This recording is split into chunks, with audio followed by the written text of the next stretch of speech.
It is great to be here. I am Joe Pinion, the Republican nominee for U.S. Senate, and there it is, the legend of Charles Ellis Schumer. And it's a great one, but I think it's time for us to do some myth-busting, because he is, in fact, an exceptional politician, one of the best that has ever lived. He's a failed senator. He has failed the people of this state on multiple occasions. People have referred to this as a David versus Goliath fight, and perhaps they are correct. Because like that blind biblical giant, Senator Schumer has a difficult time seeing what is clearly in front of all of our faces.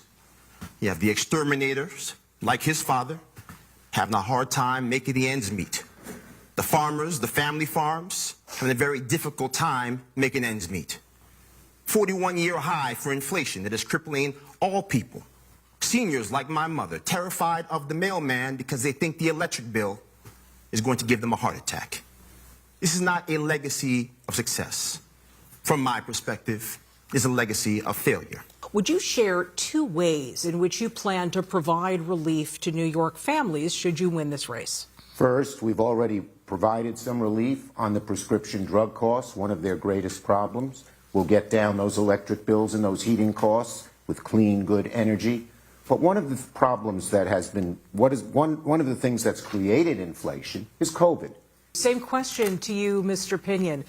Well, let's be very clear. We should stop lying to people. The inflation did not happen overnight. It can't be fixed overnight. Just to correct a few misinformation facts over here, COVID did not cause the inflation. The response to COVID caused the inflation. The printing of money, $6 trillion of worth to deal with that virus of foreign origin, and we still have yet to hold them accountable. He talks about the CHIPS Act, and yet the CHIPS Act has very few provisions to make sure we actually have the raw minerals required to ensure that those chips can get made. That's like saying you're going to have the world's largest steakhouse and not having a reliable supply of beef. That's an expensive joke at the expense of the people in this state that are desperately in need of jobs and real opportunity. As far as what we can do, we can stop printing money recklessly. We can start building a middle-out economy that actually inspires the type of economic growth that is sustainable, not these one-shots and these Band-Aid solutions that are stale, they are tired, and the American people have seen the results. Very, very extensive IRA, the Inflation Reduction Act. For every dollar we spend, a dollar goes to deficit reduction. Never done under the Republican administrations. Can interject here. Yes. Yes, you can talk about the Inflation Reduction Act across the board. People have said it is going to explode the inflation. It's not going to reduce the inflation. Certainly, you can talk about the work that you have done with President Biden in a vacuum, but we all know that we quite literally sent people home. That did very little to actually make sure that we're going to start bringing the deficit down. The deficit is going down because we were forced to spend so much money in response to COVID. So context is everything. We have to be honest about why the jobs are going up. We have to be honest about why the deficit is going down. It's because we sent the people home, and it's also because of the fact that we had to print so much money. Mr. Schumer, according to most economists, the Inflation Reduction Act, which was passed in August, will do nothing in the short term to address inflation. Why didn't you pass a bill that would directly address inflation immediately? We got the president. I had to push him very hard to reduce the cost of student loans. So that $10,000 for every student, $20,000 for Pell Grant students, they won't have that burden. Very important. And to reduce the deficit, unlike Republicans, we've gone after the big corporations. The reality is that we have to talk about what is right and what is wrong, not what is left and what is right. Senator Schumer, he has been a rubber stamp for the Biden agenda, and the Biden agenda has failed us. If you're talking about what needs to be done, we need to protect Social Security. We need to honor the promises that were made. If we need to have tax cuts, that tax cut needs to be more robust for the middle class. We need to have a middle-out economy. And again, if we're going to sit here and talk about the American Rescue Act, if we're going to talk about the CHIPS Act, we have to be honest about the fact that all of these actual outcomes are just theoretical. But in the actual immediate reality of what they are describing, the American people are hurting. The people have lost $30,000 on their savings. The people are down $6,000 as far as earning power. People are down $4,000 as far as actual annual earnings. So at the end of the day, people can believe their own eyes. They can believe their own bank accounts. They are not a mirage. Candidates, I want to talk about the outbreak of political political violence that we've seen, especially the recent headlines. Start with you, Mr. Schumer. The recent home invasion and violent attack on the spouse of Speaker Nancy Pelosi has highlighted the dangers faced by many elected officials. Do you believe the attack in San Francisco is an isolated incident or part of a larger trend?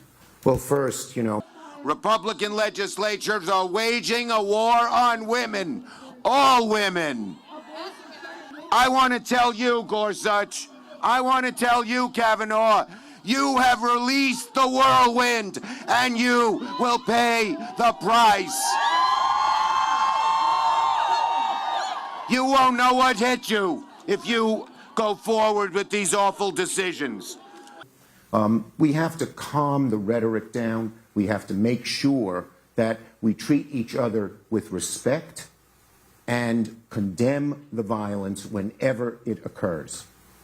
Mr. Pinion, the critics say that the rise in political violence nationwide is at least in part a consequence of fighting words and the combative tone struck by some members of the media. As a former broadcaster, do you think the media can, in fact, lower the temperature of political disputes? I think should it? There is a greater responsibility that must be shared by the media. I would simply note there's only one person on this stage whose rhetoric has quite literally driven an American to the doorstep of a Supreme Court justice to kill him.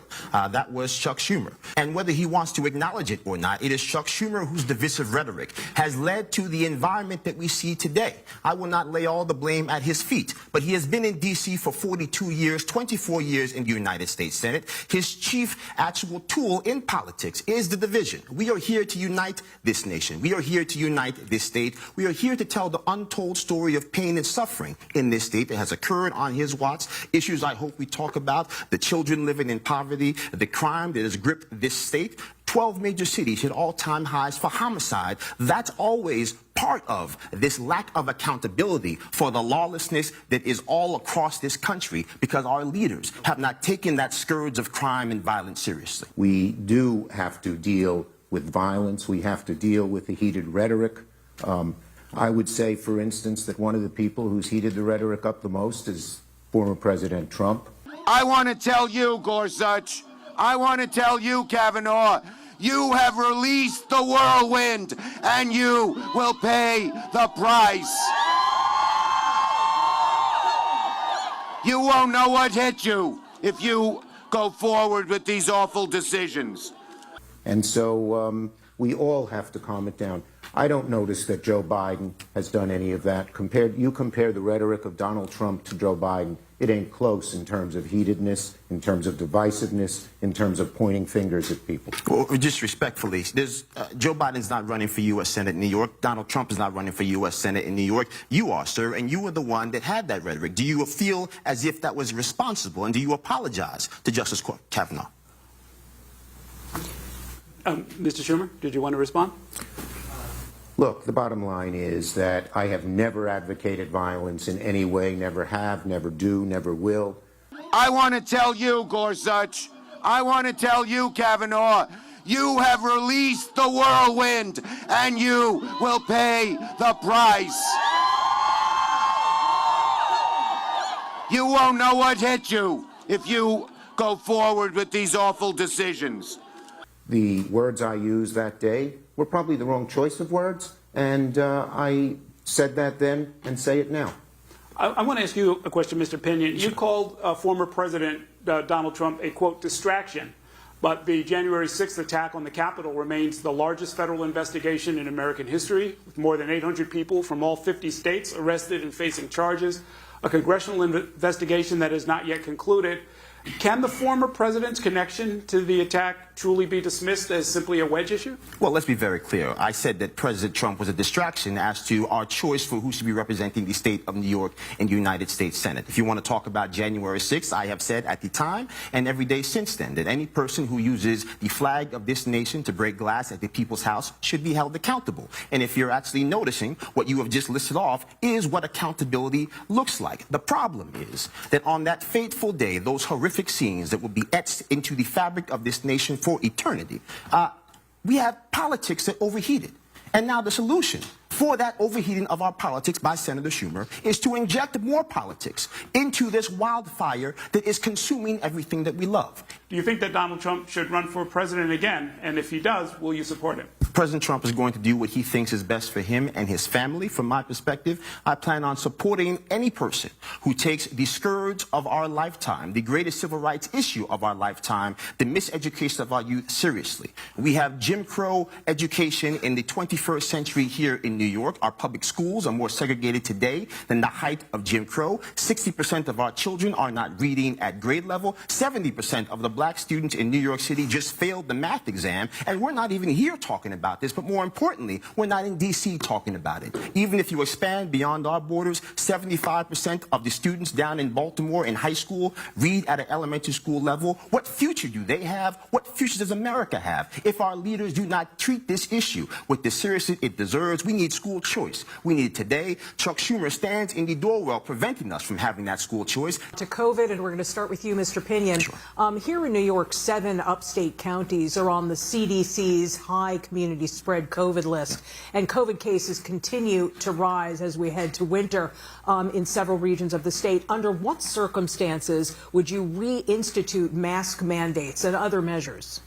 Let's be very clear. There is no silver bullet. There is no unilateral case. But from my perspective, we are no longer in a pandemic. We are in an endemic phase of what we're dealing with in COVID. There should not be mask mandates at this juncture. That is just the reality. The mask mandates were put in place at a time when we were trying to cross the curve, when we knew for a fact that we did not have the natural immunity, the herd immunity, or the vaccine that was necessary. Fast forward to today, over 50% of the people that call this nation home have been vaccinated or have been exposed to the virus. Many, many more have been boosted. So I think at this juncture, trying to, again, retrofit a 2023 America with 2020 ideas on how we fight this virus is probably a really bad way to go about dealing with something that we have so much more knowledge about today than we did back then. All right, follow-up question for you, Mr. Pinion. Should COVID vaccines be part of the regularly scheduled mandatory vaccines for children? Why or why not? Absolutely not. The fact of the matter is that when we actually had the vaccine put out, when we actually had the mask put forth,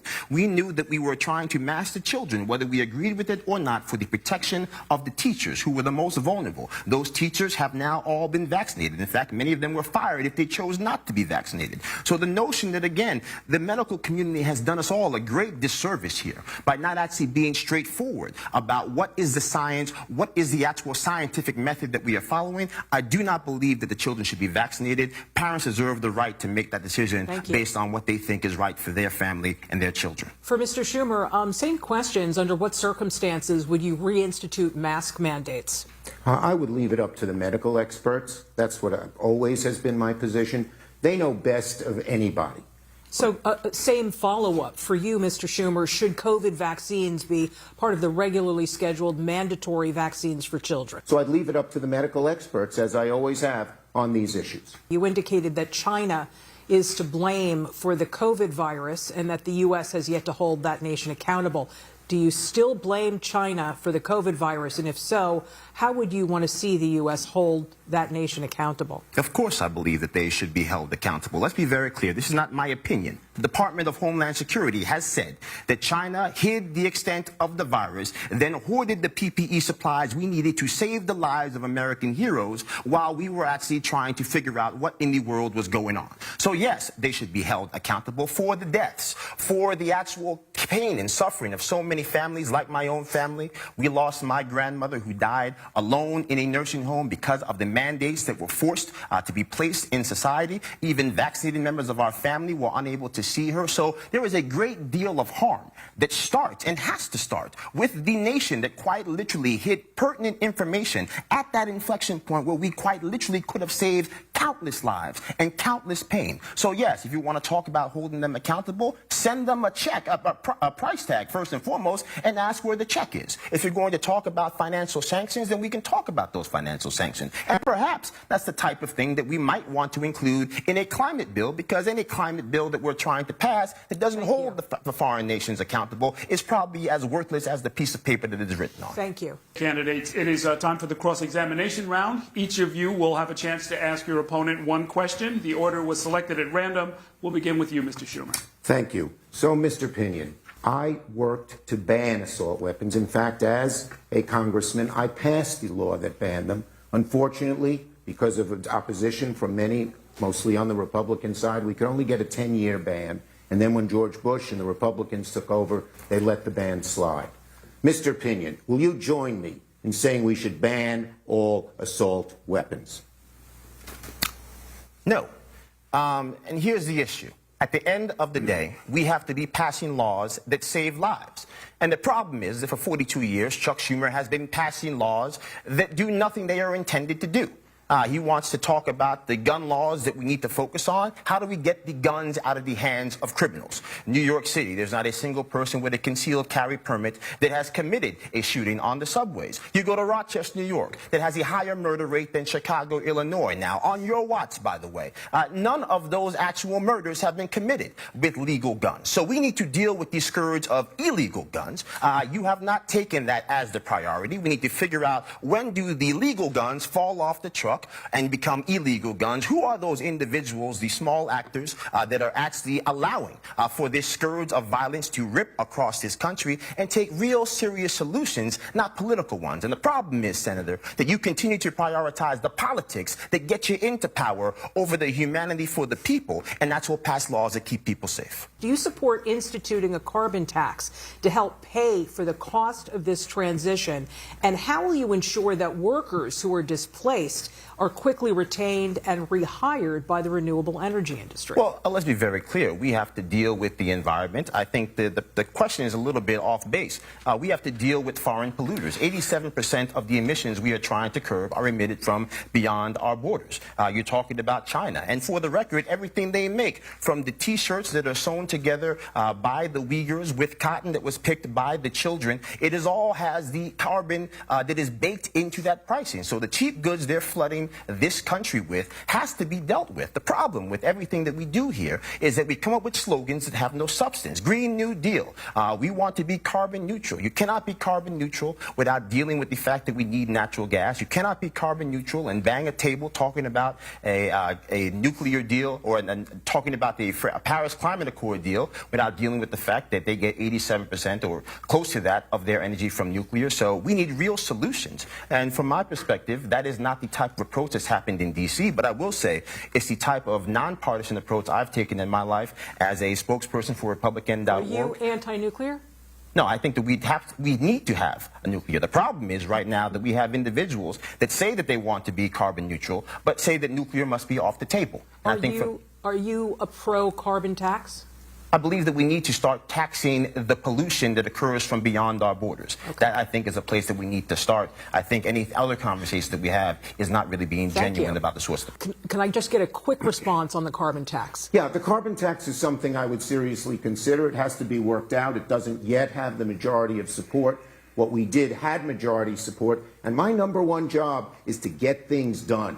We got something very real and very significant done, and I'm very proud of it. Well, it's real money, but it didn't actually help anyone today. And if you're talking about what needs to happen, it is not really serious about solving the problem. Again, the emissions are coming from beyond our borders. There is nothing in the bill that deals with the fact that the emissions are coming from beyond our borders. So until you're going to acknowledge that reality, then nothing that we're doing here is actually going to be able to solve the problem. You keep talking about these jobs it's going to create. Yes, I want the best wind turbines in the world to be made in America. I want the best solar panels in the world to be made in America. But from my perspective, all the money that you are spending right here pretends that electricity is a source of energy. It is not. It is a conduit. And all these people who don't have the actual robust power from a nuclear, from the actual natural gas, are going to be using dirty coal to power their Teslas. And that's probably a really bad way to fix the economy or to save our environment. Mr. Schumer. Yeah, the bottom line is that this bill helped in the whole world. And why did it? Well, when Donald Trump pulled out of the Paris Accords, all the other countries, China included, said, we're not going to do anything. U.S. isn't doing anything. We're not going to do anything. When we passed the IRA bill, I got calls, not only from John Kerry, excuse me, our ambassador to the world, but from foreign country leaders who said, thank God the U.S. is taking the lead. We're going to follow. The French government you. quite We're gonna literally move was on. found guilty in a Paris courtroom for breaking the own terms of the Paris Climate Accord. You know what happened? Nothing. Because it was a toothless piece of legislation where no one was actually required to do what was written down on paper. So again, we need real solutions. I don't care what your issue is. Child poverty, you want to talk about the crime, which you don't want to talk about. You want to talk about the southern border, we still haven't talked about it. We need real solutions that are actually going to improve people's quality of life. The quality of life is on decline because of the failure of your leadership, sir. Let's move on to foreign relations. Okay. Last month, Mr. Pinion, the Pentagon announced more than $1 billion in additional aid to Ukraine, bringing the total to just over $16 billion since Russia invaded that country in February. A number of leaders, House Minority Leader Kevin McCarthy in particular, have promised that if the Republicans take control of the House, they will make it more difficult for President Biden to send more aid to Ukraine. The question is, do you agree with that position? Why or why not? We need a plan. The people of Ukraine are in trouble, and we should help. And we have been helping. But there has to be a long plan. And part of that plan should have been preventing the crisis from occurring in the first place. It was Senator Schumer who prevented us from having the preemptive sanctions against Russia that could have prevented those tanks from rolling across the border. That is not just my opinion. That is also the opinion of the president of Ukraine. If you look at what has happened from Russia hacking our fuel supply with the Colonial Pipeline, Russia hacking our beef supply with the JBS hack, we have done nothing. Chuck Schumer has said nothing to prevent these attacks on the U.S. homeland, which is probably why Vladimir Putin over there at the Kremlin felt so emboldened and empowered to decide he was going to wage the first war of expansion since World War II. So, yes, we should help Ukraine, but more importantly, we need to have a plan for that spending of money, because if we don't, it's wasteful to the people of Ukraine, it's harmful to the people here in America, including people all across New York City living in public housing, where we are close to $40 billion behind in repairs that have not occurred, that has not had a real investigation by the senator who loves to talk about investigations. So again, we need to help them, but if we're not going to help them, wasting money on a plan that doesn't exist is disrespectful to the people that call New York State home. If you're successful and you're sworn in January and you get a request from the president for more aid to Ukraine, what kind of conditions would you want to see on it? How would that go? I'm going to ask for a plan, a holistic plan, not just a military plan, but also a strategic plan. For instance, if you're dealing with the fact that Russia now has the power to turn off the lights on the people in Europe because of their dependence on Russian energy, well, what is the plan to make sure that didn't happen in the past? If we needed to have more liquid natural gas tankers at our disposal, but guess what? The ship manufacturing here in New York and in America went underwater under Chuck Schumer's watch over the last 42 years. If you're talking about what needed to happen to ensure Russia didn't have the leverage to do all of those things, we needed to have an Operation Warp Speed to make sure that we could create effectively an Elizabeth, New Jersey, somewhere in the region where people in Europe might actually be able to make sure they don't freeze to death. That's the type of actual strategic approach that the U.S. Senate, the most deliberative body on the planet, should be taking. None of this has happened with Chuck Schumer, who, again, keeps talking about these Band-Aid solutions. Your job is to solve the problem. Your job is not to show up and have a press conference when we have a crisis. Thank you, Mr. Pinion. So you'll likely get another request for aid for all Ukraine. for it. What happens? I'm absolutely all for it. Mr. Pinion, should women in New York have the legal right to have an abortion? Women in New York have the right to have an abortion. It's been codified into law before Roe v. Wade was ever passed. It remains codified in New York state law. I support Roe. So when I ask you if you support any restrictions or parental notification regarding minors, the answer is no. No, there are restrictions in Roe, but the law has allowed parental consent for young people. Just want to reiterate, Mitch McConnell did not send me here. I am not an 82-year-old white man from Kentucky. I'm a 39-year-old black man from Yonkers who simply wants to have a conversation about the fact that our black children are not reading at grade level, and that our southern border has been turned into a gangster's paradise. And that yet, unfortunately, when you're actually talking about what happens in D.C., you have people who think that we're just a rubber stamp based on the letter next to our name on a voter registration card. So again, there's only one person on this stage who's received $80,000 from the Trump family. It's you. And there's only one person on this stage whose family has given money to Mitch McConnell. That is also you. So this is a MAGA court. What can we do about that MAGA court? The best thing we can do is what we have done in the Senate majority. We have put in 83 judges in the circuit courts and the district courts who will counterbalance these horrible MAGA judges.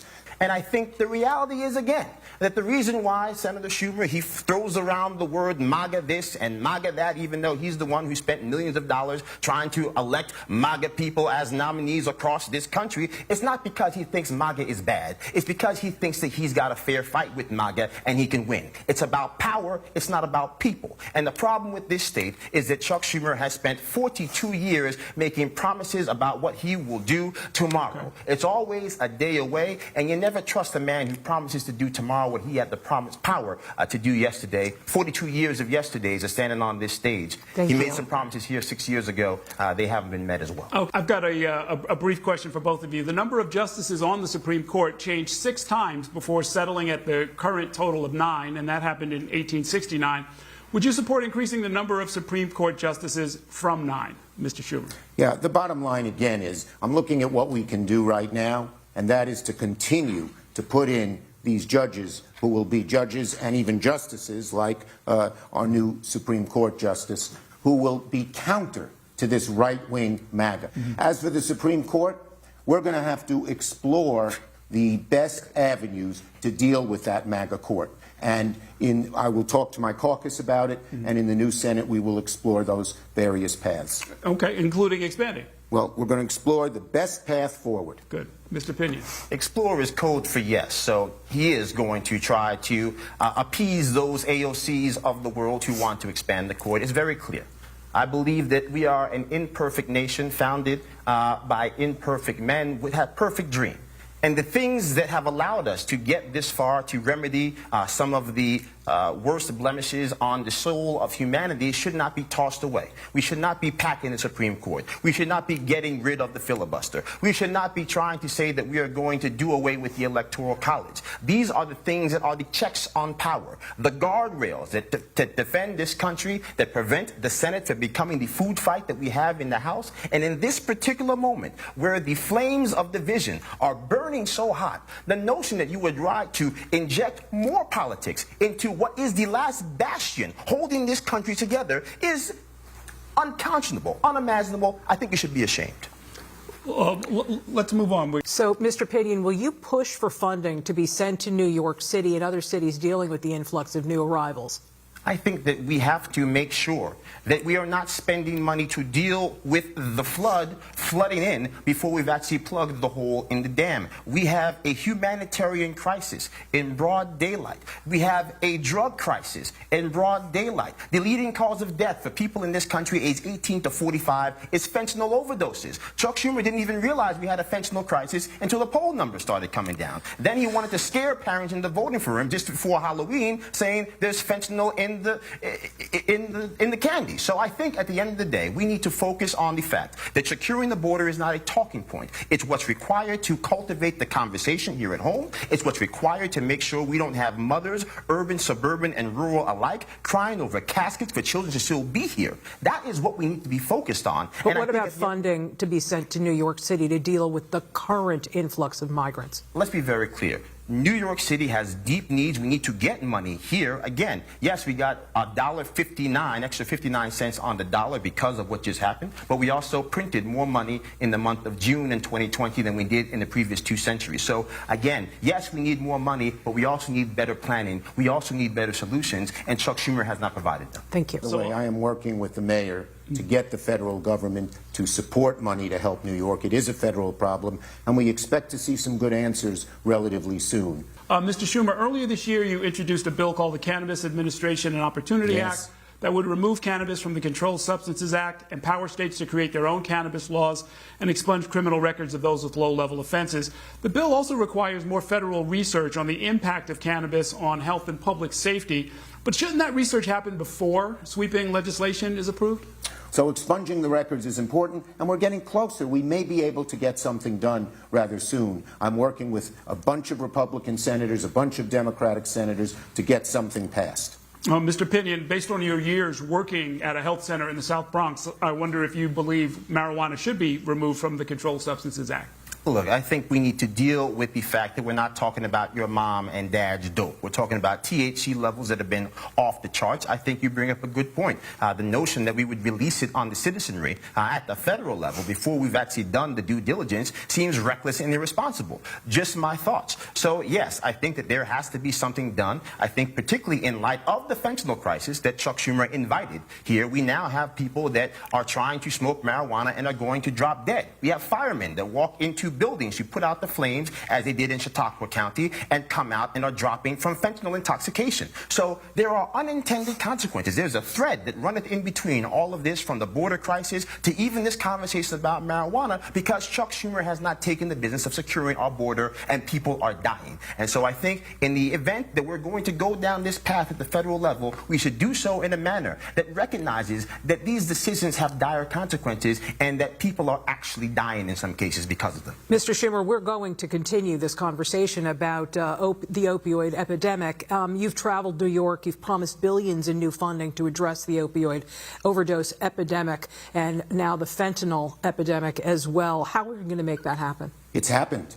In the AFB bill, the bill that passed a year ago, January, we had $5 billion to go after the opioid crisis, more than we ever have before. In the gun bill that we passed, we got $14 billion. We desperately need this money.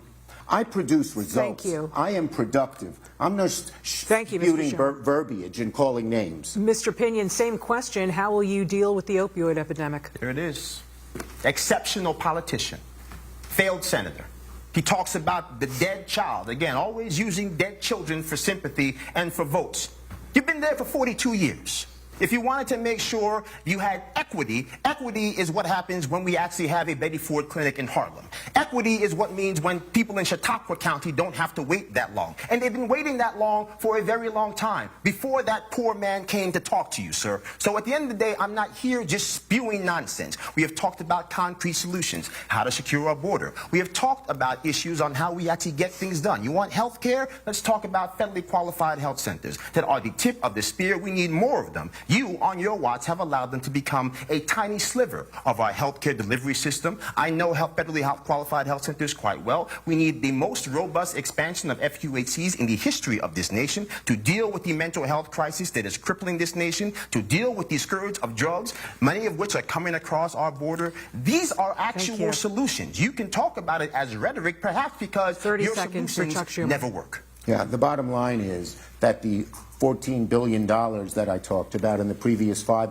will go to community health centers and federally qualified health centers. So I've already produced on that, and it's helping. And if you talk to the mental health experts, they are just so elated that we have finally done something. In the past, this kind of money was blocked by Republican senators, by President Trump, by others. Finally, when we were able to do something with a Democratic House, a Democratic Senate, and a Democratic President, we got it done. Again, productivity, not longevity. The results are always to your benefit. When things don't get done, somehow it's always somebody else's fault. It's almost like nothing's ever gone wrong on his watch. The people at home know the truth. 19 million and shrinking that call this state home. They haven't got the stewardship it deserves. Okay, that is going to bring us to the end of our time, and that's going to do it for this debate.